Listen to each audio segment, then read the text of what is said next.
سلاو روز باش هوانو هیویدی کم تب باشن سلامتن چند نوچه می آمده کنه خوازم جوارا پیشکش بکم ایرو کامera مناخبته هشبر وی یکی از کامرای که دویم بکارتینم چه مناخبته نزانم مسئله کی تکنیکیه مکر نکر و نبو و نبجی نه مسئله کامرا کی می یدک هیه از اوستا بوی ادارت کم حتی وی جوابه ام هما دست بکن نوچه یکم ام بچن داخویانیا بیانات نشیفان بارزانی هیه ایران لخوا مکور هاتیه که اف مسئله بشاشتی چه بیه شهادتا شش پشمرگیان و برینداربونا سی پشمرگیان بشاشتی چه بیه شخوا دوه مجبوره گوتو بو یعنی تو درد ایرانی که باشور کردستان شخورا بکه هدف و که دجمن ایلان بکه تونه نه منفعات وان تیده و نجی درد کیوان وسه هیه آنها لوکسا ایرانی تونه دجمنان لخوا زیده بکه باشور کردستان جی به ایران را دده دستینه ناوراوان هیه جبروی یکی نکت سریمه و انجام جیوسا درکت وانو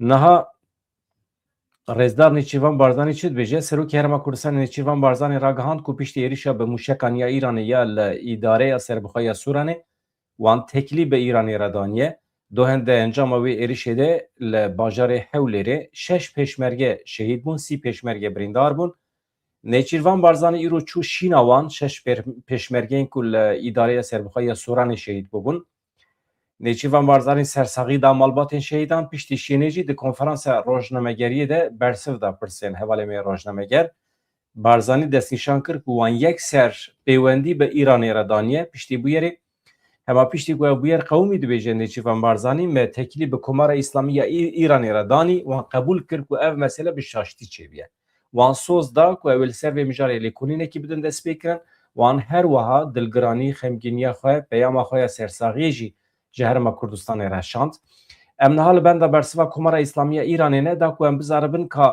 برسوا وانج بو هرما کردستان چیه باشه نچیروان بارزانی آنی زمان که وانجالی خواه و اف ایریش بتوندی شرمزار کریه دبیجه سیاست هرما کردستان گلکی زلاله و کریه ام لهرم فاکتور آرامیه نه ما هر تم تقص کریه که ام نچاف کنیا گفه و تهدیدانه لسر تو ولات جیران ام نابن گف بطایبتیجی لسر کمار اسلامی یا ایرانی تو علاقامه به وی شری تونه ام نخوازم ببین پرچه کی وی شری جدسپیکا شروه ما همان سیاست مشاندیه ام نبونه بشک جوی شری ام نبون بشک جوی شری جی جبرو بیوه نیچیوا بارزانی خواست که ایران زلال بکه که بویر چوا قومیه چوا رودایه هیویا من ها اوه که کمار اسلامی ایرانی لیکولینه که تمام لسر و مجاره بکه و هرما کردستان آگادار بکه که راستی ده حقیقتا چه قومیه هزیم پرووکاتور کینه لسر ناوه ایرانی کی راد به ایرشتی که سروکی هرما کردستان نیچیوان بارزانی ده درباره برپرسیاریان ایراقی ده جی هلوسته خواه زلال کر بانگ لبغدای کر که سینوره کش بوان کومین چکدار داینه که ده به ناوه مقاومیه ده ایرشی هرما کردستان ادکن پێویستە حکومەتە عێراقی وەکی وڵاتێکی خودی سەروەر دەسەڵاتە خۆ بکاربینە بەریە هەر تشتی divê ew êrişê ku jaliyê komên dervê qanûnê ve li ser herma Kurdistanê têne kirin werin rawestandin bi dîtina min dibêje Nêçîrvan Barzanî ev wezîfe erkê hikûmeta federal ya Iraqê ye divê bi cih bîne rê nede wan koman ku êrişê ser başûrê Kurdistanê bike em nebûne beşekî ji vî şerê em ê nebin jî em hêvî dikin ku piştî vê bûyerê êdî tiştekî din neqewme kesekî êrişê me neke dibêje Rêzdar Nêçîrvan Barzanî Yardım hevanno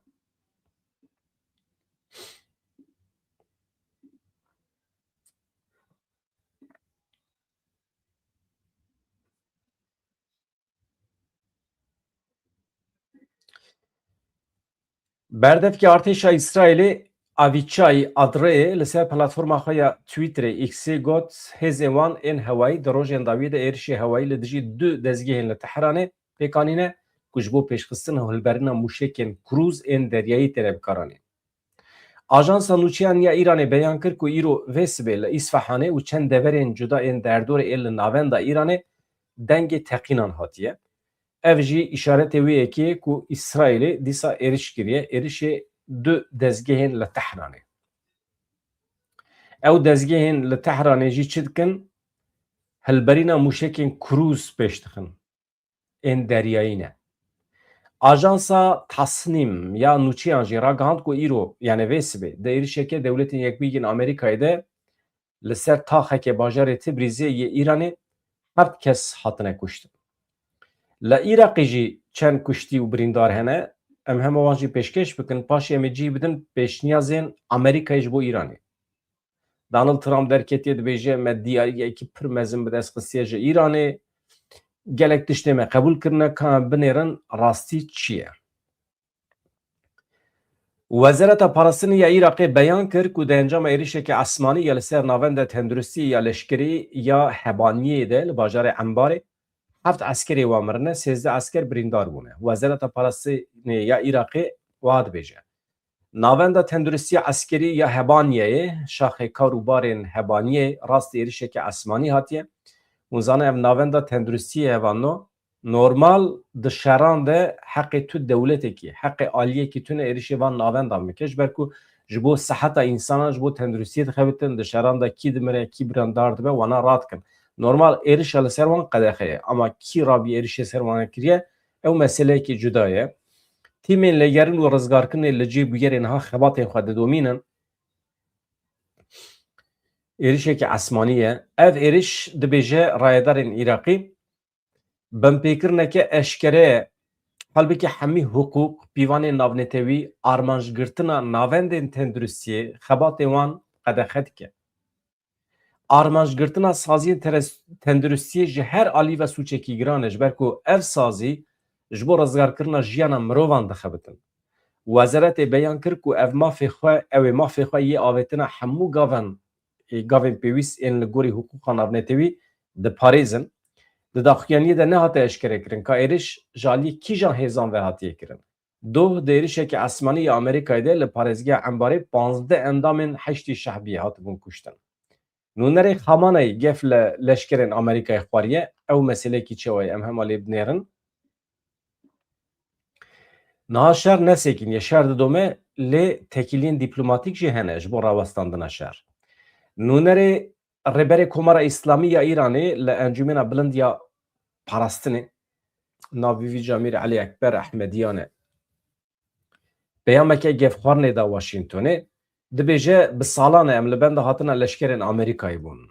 Niha dema wê ye ku nêzîktirê me bibin. Yani nêzîkê me bibin ka em kar bûn li wan bixin. Gevekî. Ama gev çi qas pêktî em nizanin. Elî Ekber Ehmediyan li ser tora civakî ya Xê peyamekê da Amerîkayê got bi salan e em li benda hatina Amerîkiyan bûn. Ji bo wan xalên ku me diyar kirine. Zêdetirê 20 salan e em bi stratejiyekê şerê heva nehevseng. Zêdetirê 20 salin em bi stratejiya şerê nehevseng ji bo vê keliyê em amedekariyan dikin, em xwe hazir dikin. Em li bendên Amerîkî werin. Ehmediyan di peyama xwe de di derbarê leşkerên Amerîkî de wî çaxê wekî din çi dibêje, niha tenê peyamekê me ji bo leşkerên Amerîkî heye. Werin. Bêtir nêzîkê me bibin. Di asayîşa Îranê de yek ji wan kesayetiyên bibonder e ev Elî Ekber bi tesîr e yani xwedî erke da zanîn ku welatê wî ji bo rûbirûbûnekê bi vî rengî xwedî planekê demdirêj e xwe wan xwe hazir kiriye. Şerê Amerîka İsraîlê hevalno anha derbasî roja xwe ya 26 biye aloziyan dest pê kiriye. Ji xwe niha meseleyê dî girantir biye em jî bûne qurbaniyê şer em jî bi tiştê ku buha bûne em ji bütçe xwe dixin xizmeta vî şerê. Hemî dünya. Hêdî her tişt buha dibe bi xêra biryara Donald Trump niha biçûya eger biçûya ev rejîma li Îranê eger hilweşiya ba ne meselê bû. Kurdistana Rojhilatê Kurdistanê eger azad biya ne meselê bû. Yani me hin tişt wan dekirine ev ne meselê ye. Niha em cih bidin pêşniyazên Amerîkayê ji bo Îranê. Pakistan di dewrê de ye. Pakistan weke navbenkar dixebite pêşniyaza 15 xalî ya Amerîkayê gihand Îranê Pakistan wekî navbenkareke sereke di navbera Amerîka û Îranê de diçe û tê. Bi vî awayî derdikeve pêş, Pakistanê pêşniyazeke Amerîkayê ya ku ji 15 xalampek tê gihan Tehranê. Ev înîsyatîv nîşana destpêkirina qonaxeke nû û gur ya dîplomasiyê ku li gel operasyonên askerî ên berdewam têne li derxistin, min ev nûçe ji Rûdawê wergirtiye hevano. Ew ji bo nêzîkirina her du aliyên şer, yani behsa Pakistanê dike, Pakistan ji bo nêzîkirina her du aliyên şer Sûdê ji pêwendiyên xwe yên xurt yên li gel Supayê Pasdaran digire. Em behsa Serokerkanê Pakistanê Asîm Munîr dikin. Ev camêr Asîm Munîr kesekî nêzê Îranê ye. Tekiliya wî bi artêşa Îranê re Supayê Pasdaran re gelekî baş e. Bi berpirsyarên din yên Îranê re rojane de distîne. Ji ber vê yekê Amerîka bi rêya wî dixwaze xwe bikîne Îranê. Asîm Munîr. Di demekî de ku îdareya Donald Trump hewldanên xwe yên ji bo dîtina rêyekê dîplomatîk zêde kirine, teqez dike ku operasyonên eskerî jî wê di vê demê de tim bidomin. Ew ê navber nedin operasyonên xwe eskerî, lê tekiliyên dîplomatîk jî wê tim hebin. Berdevka Koşka Spî Caroline Leavitt te piştrast kir ku li ser bijardeyên dîplomatîk nîqaş têne kirin rast e, lê beyan kir ku operasyonên eskerî jî wê nesekinin. Amerîka ji Îranê çi dixwaze? Amerîka ji Îranê dixwaze quweta xwe, hêza xwe ya pêşxistina çekê nuklerî hilweşîne bide seknandin. Hemû çalakiyên dewlemendkirina uranyumê rawestîne. Uranyuma dewlemendkirî ya di destê xwe de jî radestî Ajansa Navdewletî ya Enerjiya Atomê bike.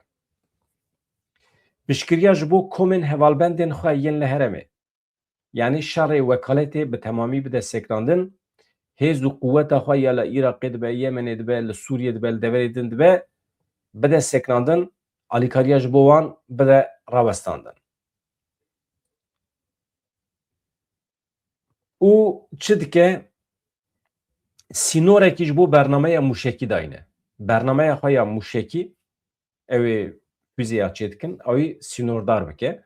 Li hember vê yekî Amerîka çi dike? Amerîka ji wê rabe cezayê navnetewî ku danî bû ser Îranê ew ê rake.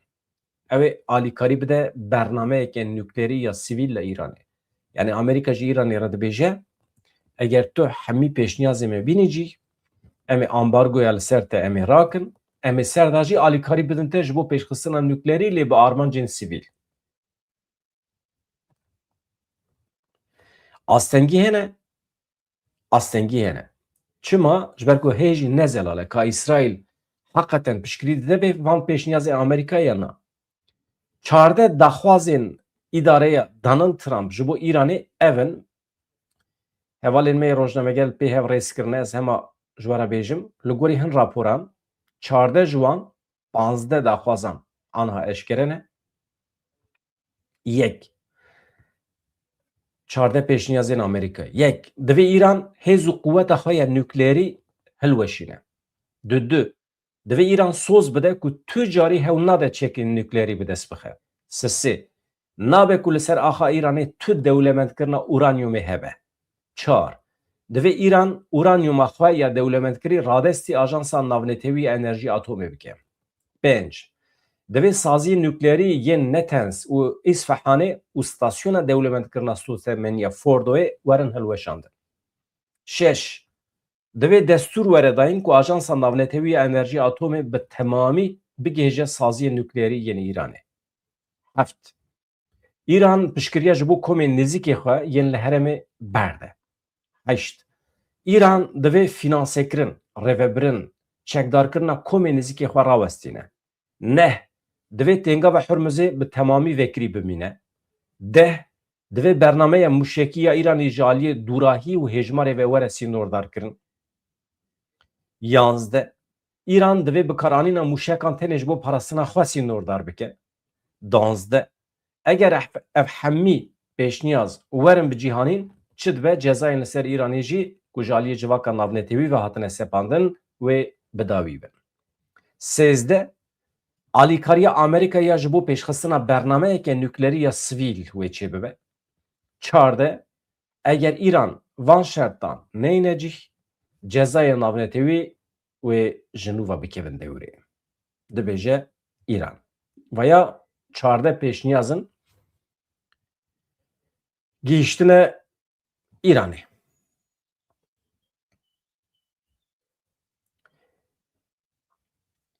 Kenekê projeya neteweyî ya li Başûrê Kurdistanê silav kir.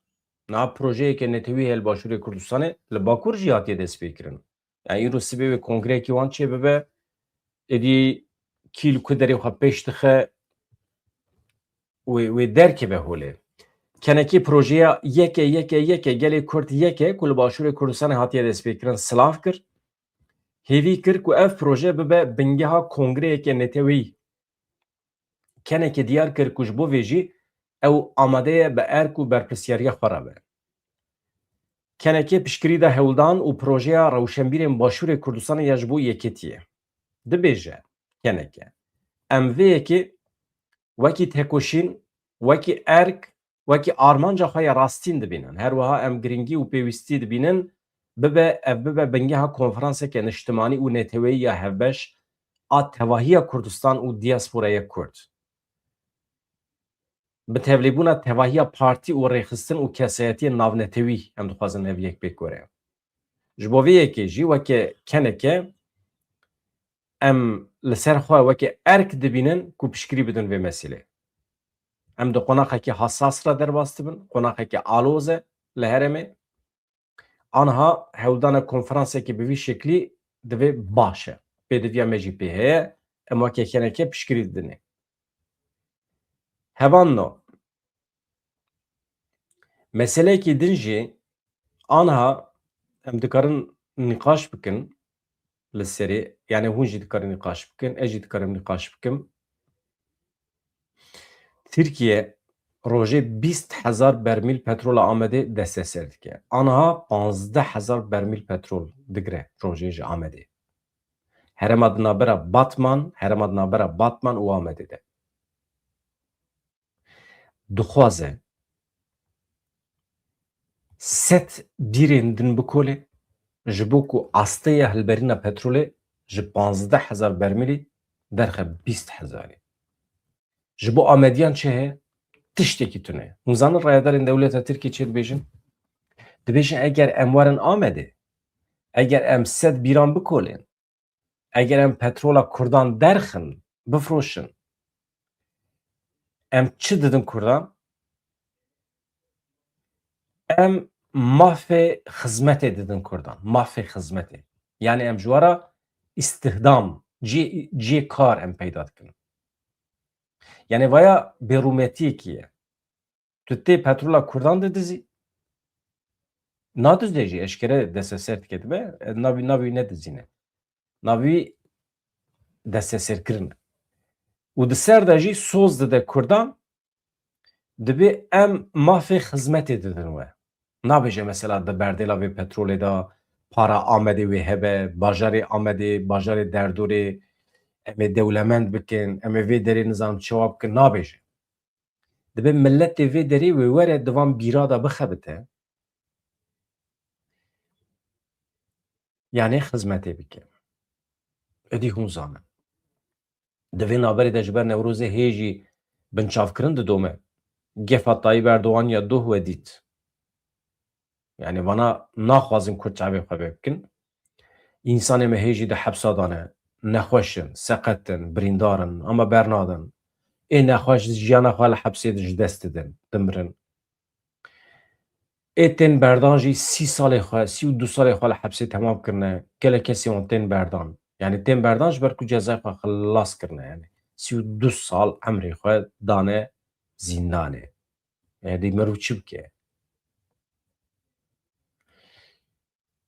Desteserkirina petrolê ji were bêjim. Yani dewleta Tirkiye heta niha îşaretekî nedaye Kurdan. Ji bo lêvehatinê, ji bo pêşxistinê, ji bo merû bikaribe jiyaneke hevbeş birêve bibe. İşaret tune ha. Yani ka hevalê me li zîndana serbest berdana. Qet nebe yani hemiyan yani. İnsanê ku ji ber dawa Kurd û Kurdistanê tên girtin hemî batine berdan û tiştekî binivîsanda. Êdî ji vir û pêvê dawa Kurd, Kurdistan, sembolê wan, alayê wan, نزانم پشکریا رخصتنه و پروپاگاندا رخصتنه نزانم چه ورده ویده همیشه سوچ درکتن ادی نابن سوچ یعنی قد نمه تشتکی وسط ببیا نه مسئله بو مدگو تو کاوایه قنبه اشاره تکیه امی باشی مافی خواه بدست بخن ریوبری هلبرینه یه هرما باتمانه ای هفبشیا آنونیم یا پترولین ترکیه بیانات کی پاروی کریه دبیجه اوی ای سال لدردورا آمده لباکور کردستانه ست بیر نوی پترولی بکله به وی اوای هدف چیه؟ هدف روزانه بکاربن دشونا 15,000 برمیل پترول ده 20,000 برمیل پترول در بخ هدف اوه یعنی هلبرینا روزانه یا پترول یا الباجر نها 15,000 برمیل اوه درخینن 20,000 برمیل سرپیهاتیا پترول یا الباجر آمد الباکور کردستان سال 1962 دست پی کریه ای سال دوار سونداجی لگرنا پترول ده دولت ترکیه ایدی گاوه که نو داویجه او بنی باجار آمده بنی باتمانه او همی والا کن او پترولا کو میلیون ساله لوی داری کومبیه او همی درخن او بخن خدمت استانبول ازمیری و باجارین ترکیه جمره تشتکی ناکبه هم زیده دنگی خدر بخن تشتکو پارامت که به پری پترولامه او بومبه ببارین سرسریمه ریوبری و سازی ناوی محمد طاهر ارگینه خالی زانه کرده جیان اتش نابه امشقا تبله هبونه ده درباره خباتن هلبرینی یه سال 2026 ده آگاهی دایم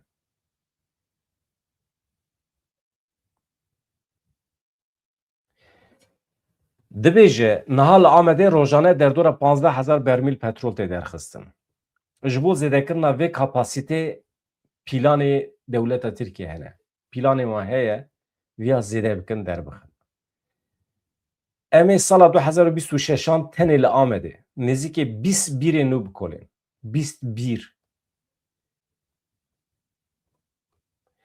امی پیش یعنی دبی ام پیش بینی ام تخمین دکن که بوان بیر نوره هلبری نامه یا روزانه و در که 20,000 برمیل پترول هر بیره که ام ودکن دبی پشکریه که دده بازرگانی آبوریه پیدا کرنا در فتن کاری نهرمه تشتا کم جواره گوهه یعنی پترولا کو ام یعنی هر بیره کو ام دکولین امکان خدمت دده کرده دده ملت هرمه نابجن کردشی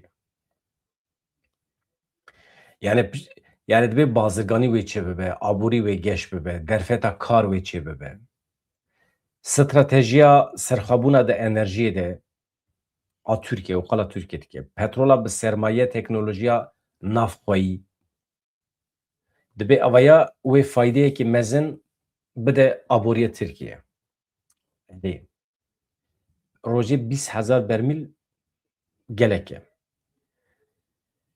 وکیدن آمد هوانو ده مسئله هلبرینا پترول ده آمد جی باتمان جی او هرمد نابر وان دران ده بنوی تجی پتروله هرمک استراتژیکه جه سال 1961 و دولت دست پیکری لوی دری پترول دردخه نها باجار که هری زیده لی جه پترول تی درخستن آمد و باتمانه و او سیگو او هرمه وکیدن دولت ترکیه دست پیکری لگاباری جید خوازه پترول در بخیر لگاب پترول لگاباری هنه که زحمته جبر کو پر دو کور دایه حتی توی پترول در بخی پیاسه ده بارزون را در باس بکی رافینر بکی او هنک مصرفه جبر وی که زحمته لی اگر در که بیتی ده کالیته هیه یعنی هم خودی بنیرن سروریه جغرافیک اوه هوانو تشتا کوی روژه مجوره بود بازرگانی و سکتورین دنیین آبوریه لباکوری کردستان در فتی کار وای از بهار نکن پیدویامت پیچه Yani karsazek du karsazê me fabrika vekin li Amedê berdêla hemiyan e. Çima em hewciyê wan bibin? Çima em bibin parsek li ber destê Tirkiye? Çima em bibin parsekê petrola xwe? Yani xelk tê binêrin. Em bûne wekî Afrikayê ye. Xelk tê petrola me derdixe, desteser dike, dibe ji xwe re bikartîne û wextê ku me dixe xizmetê, yani me wekî kole bikartîne ji bo derxistina vê petrolê û vê jî weke diyarî ji me re pêşkeş dike. Mîna ku lütf be. Bêje binêrin, em wayê we dixebitînin, vaya ji bo we bes e. Em we dixebitînin ya. Ya me mafê kar daye we, dî hûn dawa çi dikin? Ya. Wê jî li ser me weke lütuf dibînin. Yek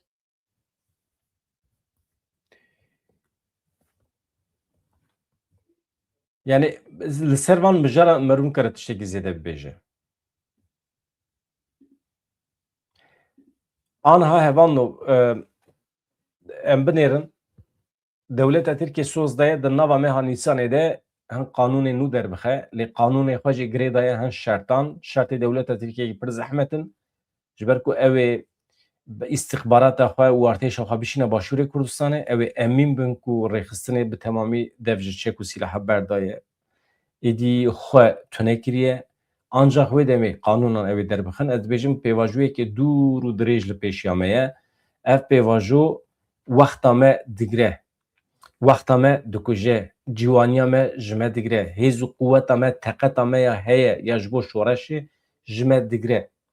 Yani enerjiya me ya serhildêr ew ji me digire. Ew heyf e. Dewleta Tirkiye eger xwedî niyete ku dixwaze Kurdan razî bike, dixwaze Kurdan re projeyekî bi pêş bixe, îşaretî wî pir vekirî ne. Yani dibe em li bendê bin ku dewleta Tirkiye îşareta niyet pakiyê bide me. Hevalê me li zîndanan, hemî Kurdên li zîndanan serbest berde. Yek ji wan divê li hundir nemîre.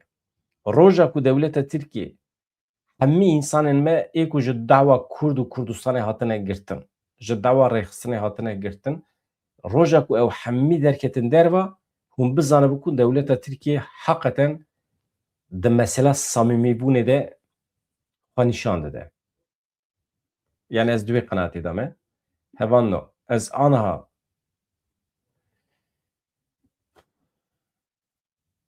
binêrim. Ya mesela Tamer Tanrıkulu piştî 32 sala ji zîndanê serbest hatiye berdan. Aniha nûçeyekê din ya lezgîn heye. Çiqas rast e nizanim. Lê ez ê ji we re bixwînim.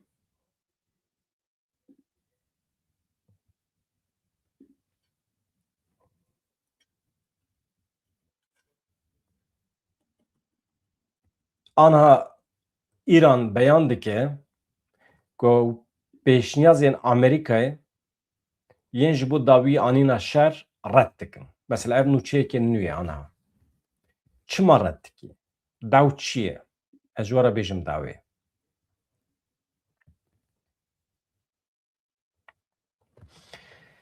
Dewleta Îranê pêşniyaza Amerîkayê ji bo dawî anîna şer red kir. Rêveberiya Tehranê beyan kir ku ji bo agirbest divê mercên wan werin qebûl kirin.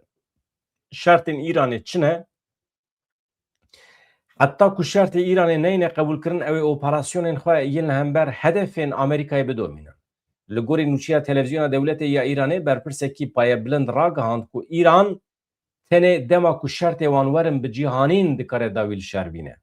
Yani İran biryar dide şer bi dawî dibe nave. Acayîb e ha. İran wê bi xwe biryarê bide ka kengê şer bi dawî dike. Ev yek tenê dema ku şertên wê werin qebûlkirin ancak mümkün e. Berpirsyarê Îranî teqez kir ku dibin van şert û mercan de tu danûstandin nemimkün e. Berê ku ev merc bêne bi cîhanîn, em nayne ser masaya danûstandinê. Şertê me divê pêşî Amerîka qebûl bike, paşî em werin hevdîtin pêk bînin. berpirsiyariye beyan kir ku operasyonê wan ê askerî wê bidomin, operasyonên me yê parastinê heta ku şertê me werin cîhanên wê berdewam bin. Pêşniyaza Amerîkaya ji bo peymanê jî wekî pêşniyazekî zêde binav kir. Yani ji hedê xwe derbas kiriye. Baş e, şertên Îranê çi ne ji bo agirbestê hevanon? Ev camerê Îranî şertên xwe ji bo agirbestê wiha rêz dike. Yek, İsraîl û Amerîka divê hemû êrişên xwe, hewldanên xwe yên suîqastê bidin rawestandin. Dayîna garantiyê di siberrojê de tu şerekê nû dernekeve. Garantî bidin Îranê ku ji vir û pêve ew ê êrişê me nekin. Tazmînata zerarên ku çêbûne li me were vegerandin. Yani bû sisê. Çar, bi dawîanîna şer li hemû enîk û komên hevpeyman têda ne. Yani İran dibêje ez ê piştgiriya xwe a ji bo komên girdeyê xwe bidomînim. Yani wekî Heştî Şehbî û komên din. Amerîka, İsraîl divê şerê xwe li hemû van eniyan komên me lê ne bi dawî bikin. Ya din jî naskirina otorîteya Îranê ya li ser tengava Hormuzê. Avrupa jî, Amerîka jî divê êdî otorîteya me nas bikin. Türkiye û Pakistan bijardeyên mazûvaniyê ne. Ev daxuyanî piştî nirxandinên berpirsyareke din yê Îranê hatin ku ji Reutersê re eşkere kiribû, gotibû Pakistanê pêşniyaza Amerîkayê gihandiye Tehranê rast e, ji bo hevdîtinên muhtemel Türkiye û Pakistan wekî bijardeyên mazûvaniyê têne nirxandin. Yani du dewletên navbengkar. Her du jî dikarin bibin navbengkar. Li wan deran merû dikare hevdîtinên dîplomatîk çê bike. Evet. Tişta ku gava din min dixwest di derbarê Bakurê Kurdistanê de bêjim hevan. Mesela serweriya axê ye. Binêrin İranê şert daye ser Amerîkayê. Divê tu serweriya min a li ser Hormuzê divê qebûl bikî. Divê tu soz bidî qeda navnetewî ku ji vir û pêve tu carî êrişiyê min nakî. Divê tu hevalbendên min, ew hêzê min ê ku şerê wekaletê birêve dibin li welatên cuda divê tu wana rehet berdî. Niha vaya temam hat femkirin. Niha dewleta Tirkiye li Batmanê li Amedê petrolê derdixe. Çima? Çünkü serweriya me tune ye. Yani egemenlik, coğrafik egemenlik. Ame tune li ser herema me. Herema ku em lê ne, em lê weke koşber in. Zeviya me heye, erdê me heye ama dewlet her kelî dikare destayne serê. Tê dibinê zeviya me de petrolê derdixe dibe dize. Deste ser dike, bawekî vekirî. Vaya hemî zorê li me dike ku em bibin serwer li ser axa xwe. Dewleta Tirkiye sibê dikare biçe ji koşê din ê cîhanê Uygur, milletê din ê Tirkî bîne li Bakurê Kurdistanê bi cihê bike ji bo ku ew aliyê xwezayî ê Bakurê Kurdistanê xirab bike. Ya em jê re dibêjin guherîna demografîk. Anha di destê Kurdan de avantajekî pir mezin heye. Ew çi ye? Di qeda navnetewî de ji bo tu weke netew werê naskirin, yek ji wan şertan ew e ku coğrafya te hebe. Yani tu weke millet xwedî coğrafiyek bî. Yani ne ku qismekî Stenbolê bî, Enqereyê, Belawela bî. Hurmeta me ji cîngenê re heye. Yani ne weke cîngenê bî. Çünkü cîngene li her derê dünyayê belav bûne. Ême cudahiya me ji cîngeneyan çi ye? Axa me heye, coğrafya me heye, em li wê derê ne, em komkirî ne. Navê wê derê Welatê Kurdan e, yani Kurdistan. Dewleta Tirkiye dixwaze vê pergalê biguherîne. Demografiyê biguherîne. Yani milletên cuda, Ereb dibe, Tirk dibe, firq nake. Hurmeta me ji her milletî re heye. Ama tîne li ser zeviya me bi cih dike. Ji wan re xaniyan lê dike, bînayan ava dike. imkan û derfetê kar dide wan ji bo ku ji vê derê nerebin. Ji bo jaliyê Kurdan ve neyne asîmîlekirin îja zêdetir imkan dide wan. Hatta dewlemendiyekî wisa dide wan ji bo Kurd dilê xwe bibijînin jiyana wan. Ya îje ev hemî hevano me mecbûr dike ku em mücadeleyekî wisa bidin destpêkirin mücadeleya serweriya axa Kurdistanê. Ev pir mühim e. Yani ji zimanê Kurdî jî girîngtir e. Yek ji tiştê din elbet ziman e. Serweriya coğrafîk dibe di destê te de be ji bo ku Türkiye welatekî din nê li gorî dilê xwe însana li wê derê bicih neke, li gorî dilê xwe petrol li wê derê negire, destê ser neke nebe. Ya din jî elbet ziman e. Yani Kurd ana ji dewleta Tirkiye du tiştên sereke dikarin bixwazin. Mecbûrin bixwazin. Yek serweriya coğrafîk ya din jî perwerdeyiya bi Kurdî ji dibistana seretayî heta dawiya zanîngehê dibe perwerdehî bi Kurdî be, müfredat jî bi Kurdî be. Bana mühim e. Başê tiştê din tê. Mesela asayiş, ewlekarî. Heqeten bana ne mühim e. Ji ber ku dî dewra şer bi dawî bê. Yani asayişa Bakurê Kurdistanê destê te de be tu tenê dibî bekçî wan. Pir ne mühim e waya.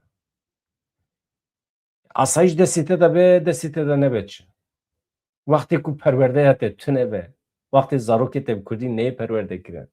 Wextê ku jaliyê siyasî ve ez wextê dibêjim serweriya coğrafîk dibe jaliyê siyasî ve tu hakimê coğrafya xwe bî. Tu vê manî de dibêjim. Rast e ne rast e? Rast e. Ez zanim hûn miran e. Ez dixwazim spas bikim ji bo hebûna we.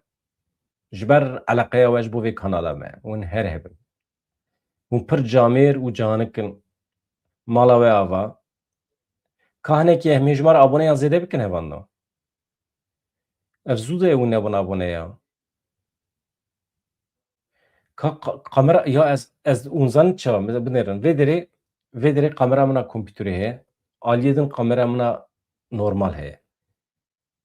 Ez min her duya jî vekirê lê kamera mina kompîterê dixebite ana cî ku ez zana li we dinêrim. Ez bi şaştî li kamera din dinêrim, ali wisa dinêrim. Naxebite. Dibe ez ya kamerekê nû bigirim ya jî temîr bikim çima nizanim. Dibe ez ya ji pêşiya xwe rakim ji xwe re bi kamera kompîtera xwe birêve bibim. Ka mesele çi waye? Xatir ji we dixwazim hevano. Bi hêviya rojên xweş, azad, dem baş xatirê we.